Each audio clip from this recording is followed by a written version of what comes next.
Spoke with Roseann Lake about this issue. She's a journalist and author of the book Leftover in China.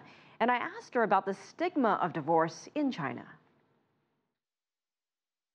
There's definitely still stigma attached to divorce in China, and I would say that's more true for women than for men. It's kind of commonly perceived that a man who's divorced is broken in, whereas a woman who's divorced is maybe sloppy seconds. And this is especially true of women who have children. It's really much harder for them to date or to remarry, but that is changing as divorce becomes more common and as people in China divorce for sort of fake reasons, right? I'm sure you've heard, there are people in China who divorce because they want to buy a second property.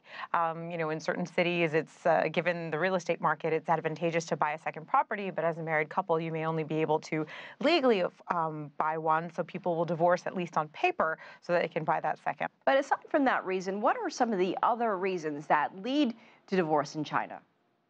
Well, there are a few different types of marriages in China. So you have a shanhun, which is like an overnight marriage, a very quick marriage, which it could be done for a variety of reasons.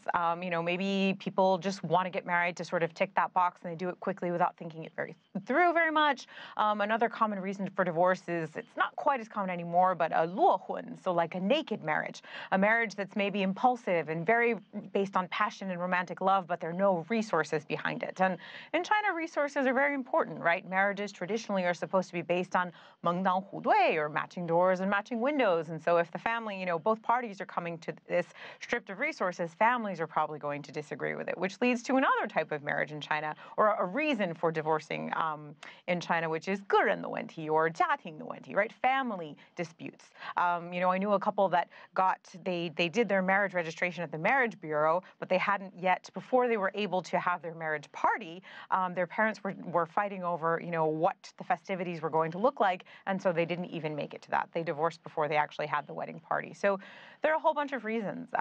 China's a place full of contradictions and very interesting stories. So there are plenty of options, of reasons for divorces to happen. And one big one I would say that we've seen recently is, women have greater access to professional opportunities and to financial opportunities. And so they're also less willing to stay in marriages because they don't have to, right? From a financial perspective, they can survive without husbands. And so that's also contributing to a rise in divorce. So, Roseann, what would you say are the biggest differences when it comes to getting a divorce and how it's perceived in China versus the same in the West? Oh my, great question. Wechat rolled out a feature in certain provinces where you could apply for an appointment to get divorced through Wechat. So you basically hit a button and you put in your details and you could apply for an appointment to, consider getting divorced at one of the divorce bureaus. I've been to these divorce bureaus. They're very interesting places. They double as marriage bureaus. So you'll see happy couples walking in to pay their registration fee to get married, and you'll have divorced couples doing the same. And in both cases, the registration fee is quite inexpensive, which is very different from the United States. So I think at the time, my last visit to a marriage bureau, it was about 8 kwai, or a little bit over $1 to get married, and around the same price to get divorced.